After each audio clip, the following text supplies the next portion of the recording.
Hello बच्चों, तो स्वागत है आप लोगों का डेरिवेशन सीरीज के इस थर्ड लेक्चर में। लास्ट दो लेक्चर में हम लोग ने रोटेशनल डायनेमिक्स के 4 डेरिवेशन कवर कर लिए और आज हम लोग रोटेशनल डायनेमिक्स का ही आगे का डेरिवेशन देखने जा रहे हैं। लास्ट लेक्चर में हम लोग ने देखा था कि मोस्ट सेफ स्पीड क्या होती है व्हीकल की जब वो एक बैंक्ड रोड पे चलता है, तो जिसका आंसर निकल के आया था v is equal to root of R G tan theta.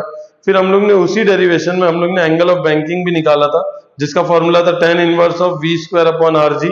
और फिर हम लोग बोले थे ये डेरिवेशन में याद करो, हम लोग ने फ्रिक्शन को निग्लेक्ट कर दिया था।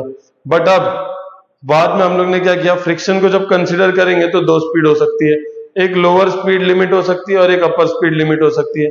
लोअर स्पीड लिमिट का डेरिवेशन लास्ट लेक्चर में कवर कर दिया जिसका फॉर्मूला आया था v is equal to root of R G tan theta minus mu S upon 1 plus mu S tan theta.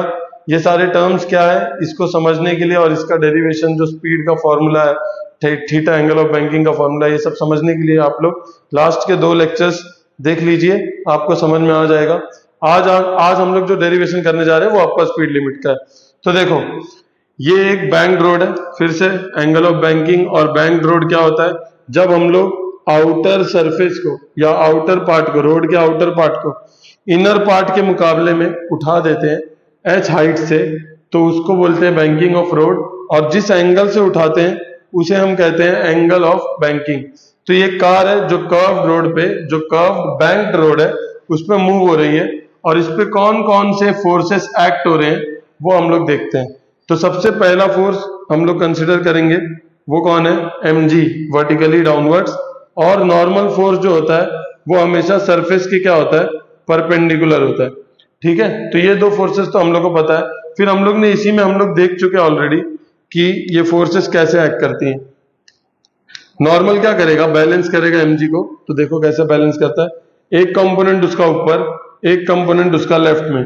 और हम लोग को याद है कि ये वाला कंपोनेंट जो होता है वो n cos थीटा होता है क्योंकि ये नॉर्मल है, और ये क्या होता है n sin थीटा। ठीक है, और ये mg फोर्स है। अब देखो, इतना तो हम लोग ने मोस्ट सेफ स्पीड वाले डेरिवेशन में भी देख लिया था। अब हम लोग की गाड़ी अपर स्पीड लिमिट पे है। अपर स्पीड लिमिट का मतलब क्या, अपर स्पीड लिमिट का मीनिंग ये है कि गाड़ी की स्पीड बहुत तेज है तो उसकी एक हद होगी ना, एक लिमिट होगी, वो लिमिट हम लोग को निकालना है। तो जब गाड़ी बहुत तेज चलेगी तो वो रोड के बाहर के साइड जाएगी। जब वो रोड के बाहर के साइड जाएगी तो फ्रिक्शन हेल्प करेगा गाड़ी को अंदर की तरफ पुल करने में। तो देखो, जब गाड़ी बाहर जा रही है, इस केस में गाड़ी बाहर जा रही है, लोअर स्पीड लिमिट के केस में गाड़ी अंदर जा रही थी तो फ्रिक्शन बाहर बुला रहा था। अभी क्या कर रहा है, फ्रिक्शन बोल रहा है इधर आ जा। ठीक है, तो फ्रिक्शन इसको इधर क्यों बुला रहा है, क्योंकि गाड़ी बाहर जा रही है, गाड़ी को बाहर नहीं जाने देना है। तो फ्रिक्शन को इस तरफ बनाएंगे, अलोंग द रोड बनाते हैं फ्रिक्शन, क्योंकि टायर और रोड के बीच में होती है। तो ये देखो, ये है स्टैटिक फ्रिक्शन। अब देखो, स्टैटिक फ्रिक्शन भी खुद को दो कंपोनेंट में तोड़ेगा, एक नीचे और एक इस तरफ। अब ध्यान से देखो, क्योंकि ये थीटा था, क्योंकि ये थीटा है तो ये भी थीटा होगा। थीटा के साथ वाले को हम लोग क्या बोलते हैं, कॉस थीटा। तो ये वाला कंपोनेंट, ये वाला, ये हो जाएगा एफ एस कॉस थीटा, और ये वाला कंपोनेंट हो जाएगा एफ एस साइन थीटा। ठीक है, ये हो गई हमारी सारी फोर्सेस जो इस डायग्राम में एक्ट कर रही हैं। अब तो अगर लिखना है तो यहाँ पे मेंशन कर दो, पहला फोर्स जो एक्ट हो रहा है वो कौन है, mg है। तो वेट लिख दो, वेट जिसको हम लोग क्या लिख रहे हैं, mg, एक्टिंग वर्टिकली डाउनवर्ड्स, तो यहां लिख देंगे वर्टिकली डाउनवर्ड्स। और कौन कौन सी फोर्स है, नॉर्मल है, परपेंडिकुलर टू द सरफेस, तो normal perpendicular to the surface. इसके दो कंपोनेंट देखे हम लोग ने, एक है n sin थीटा और एक है n cos theta. n sin theta horizontal है और n cos थीटा वर्टिकल है। ठीक है, फिर तीसरी फोर्स जो एक्ट हो रही है वो कौन है, फ्रिक्शन या स्टैटिक फ्रिक्शन, जिसको हम लोग एफ लिख रहे हैं। इसमें भी हम लोग ने क्या देखा, ये कहां पे एक्ट कर रहा है, along the road, along the road between, और किसके बीच में, between tyre and surface of road. ठीक है, इसके भी दो पार्ट है, देखो, एक है एफ एस कॉस थीटा और एक है F S sine theta. Cos theta वाला हॉरिजॉन्टल है और साइन थीटा वाला वर्टिकल है। ये हो गई सारी फोर्सेस। अब हम लोग बोलेंगे एट इक्विलिब्रियम। इक्विलिब्रियम पे क्या होगा, सारी फोर्सेस एक दूसरे को बैलेंस करती हैं।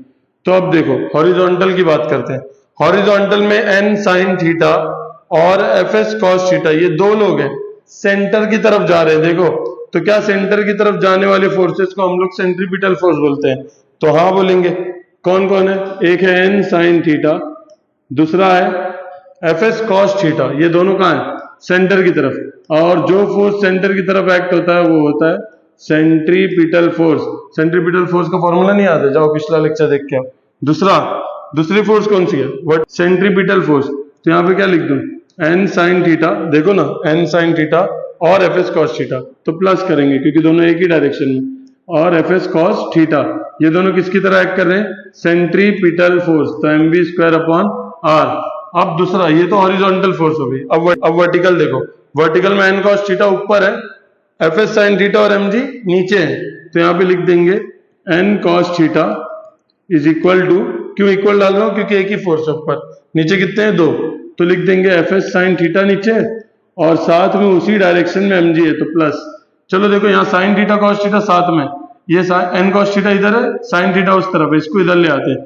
तो क्या हो जाएगा, देयरफॉर एन कॉस थीटा, ये इस तरफ आएगा तो क्या होगा, minus F S sine theta equal to M G. अब इक्वेशन का नंबर दे दो दोनों को, तो ये इक्वेशन 1 हो गया और ये वाली इक्वेशन 2 हो गई। नेक्स्ट स्टेप, डिवाइड 1 एंड 2, तो लिख देंगे डिवाइड 1 एंड 2। तो फटाफट लिख दो, सेम टू सेम लिखना है बस, N sine theta plus F S cos theta is equal to M V square upon R, हो गया। अब डिवाइड में इसको लिखो, ये वाले को, N cos theta minus F S sine theta divide में एम जी, तो देखो नीचे लिख रहा हूं। अब हम लोग एक लाइन लिखेंगे, ये बहुत इंपॉर्टेंट स्टेप है, divide numerator and denominator by, किससे डिवाइड करने जा रहे हैं, एन कॉस थीटा से डिवाइड करने जा रहे हैं, किससे, एन कॉस थीटा से। ये स्टेप याद कर लो। तो अब देखो फिर से पूरा वही सब लिखना पड़ेगा, इधर एम से एम कैंसिल हो रहा है, तो क्या बच रहा है, V square upon R G बच रहा है, इस तरफ का काम खत्म।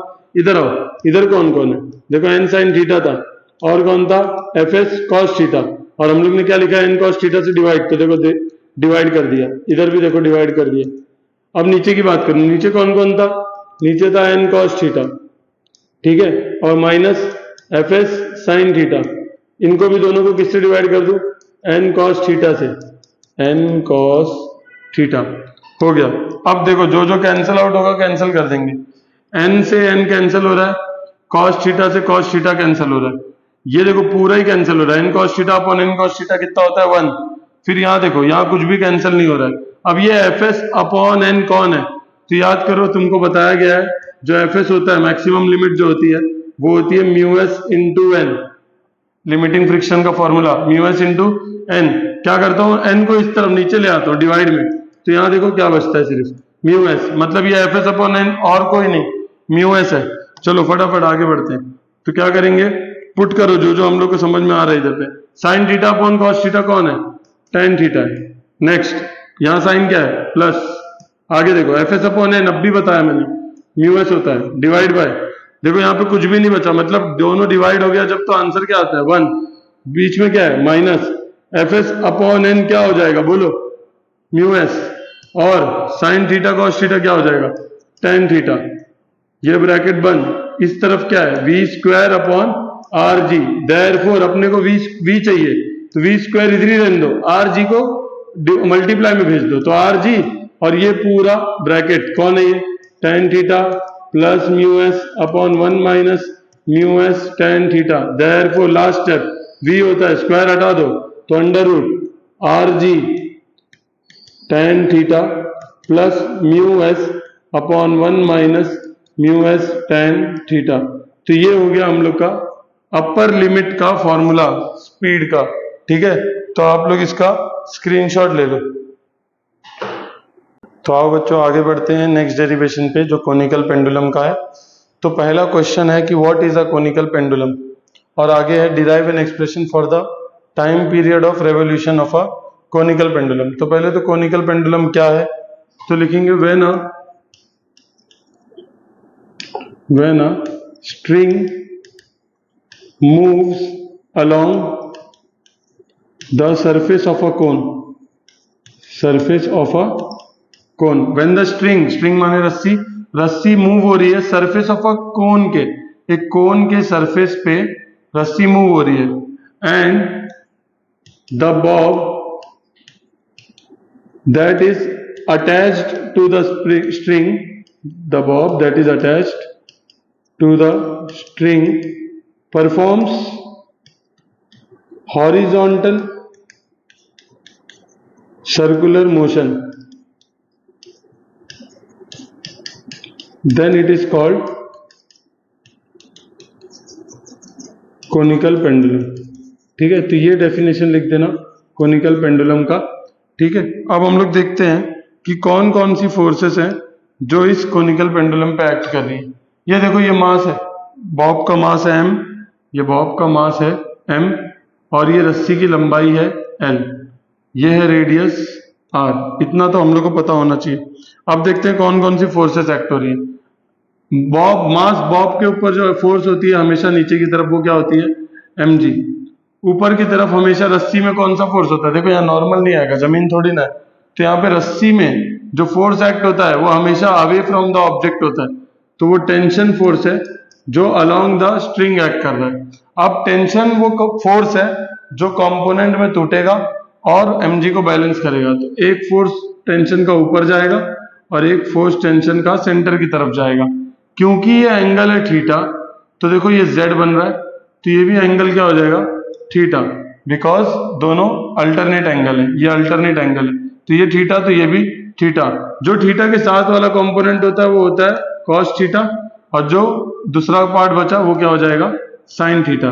तो टी साइन थीटा वो कंपोनेंट है जो सेंटर की तरफ है, मतलब यही तो अपना सेंट्रीपिटल फोर्स है। तो देखो अब लिखेंगे forces acting on the Bob, forces acting on the Bob. कौन कौन सी फोर्सेस एक्ट हो रही है। पहला वेट, कौन है वेट, mg। फिर से वर्टिकली डाउनवर्ड्स, वर्टिकली डाउनवर्ड्स। दूसरा फोर्स कौन सा है, देखो दूसरा फोर्स कौन सा है, टेंशन।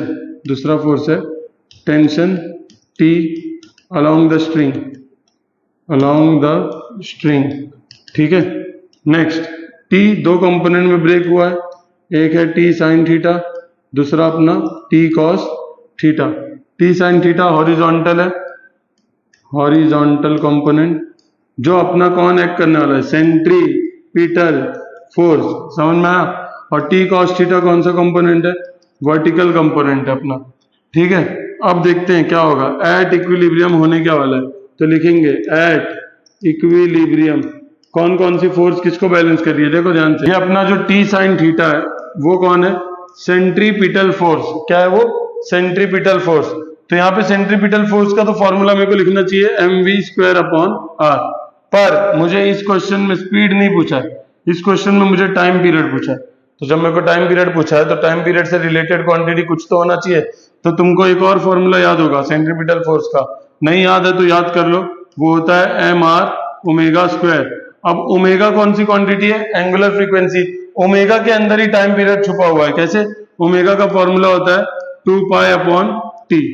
ठीक है, तो हम लोग T साइन थीटा को ये नहीं लिखेंगे इस बार, डायरेक्ट क्या लिख देंगे, mr², क्योंकि हम लोग का जो मकसद है वो क्या है, टाइम पीरियड से। टाइम पीरियड चाहिए तो ओमेगा चाहिए, ओमेगा चाहिए तो ये वाला फॉर्मूला लिखना चाहिए। ठीक है, और दूसरा जो फोर्स है वो कौन है, T cos थीटा ऊपर, और नीचे कौन है, mg।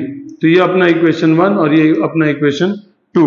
तो आओ अब देखो दोनों को हम लोग क्या करते हैं, सॉल्व करते हैं। दोनों को क्या करेंगे, हर डेरिवेशन में जो किए तो वही करेंगे। तो लिखेंगे डिवाइड 1 एंड 2। चलो डिवाइड करते हैं। कौन है, T sine theta divide by T cos theta equal to mr² upon mg। देखो m से m कैंसिल, T से T cancel, sine theta upon cos theta को इस डेरिवेशन में tan थीटा मत बनाना, रहने दो इसको ऐसी। तो देखो ये हो गया sign theta upon cos theta. ये देखो g कहाँ पे है, नीचे है, इसको इस तरफ भेजोगे तो कहाँ आएगा, मल्टीप्लाई में। देखो r कहाँ है, ऊपर है न्यूमरेटर में, इस तरफ लाओगे तो डिनोमिनेटर में आ जाएगा। ये हो गया g upon r sign theta upon cos theta. यहाँ बचा क्या, ओमेगा स्क्वायर। तो देयरफॉर ओमेगा का अपने को आंसर आ गया, स्क्वायर हटा दो क्या लगेगा, रूट। तो आ गया g sine theta upon R cos theta. ठीक है, अब आर के बारे में हम लोग को नॉलेज नहीं है, तो आओ देखो ये आर क्या है। देखो ध्यान से, अगर मैं इसका नाम दे देता हूँ सेंटर का सी, इस पॉइंट का नाम ए और इस पॉइंट का नाम बी दे देता हूँ, तो मैं लिख सकता हूँ in triangle A C B. दिख रहा है ट्राइंगल? अब मुझे बताओ साइन थीटा होता क्या है?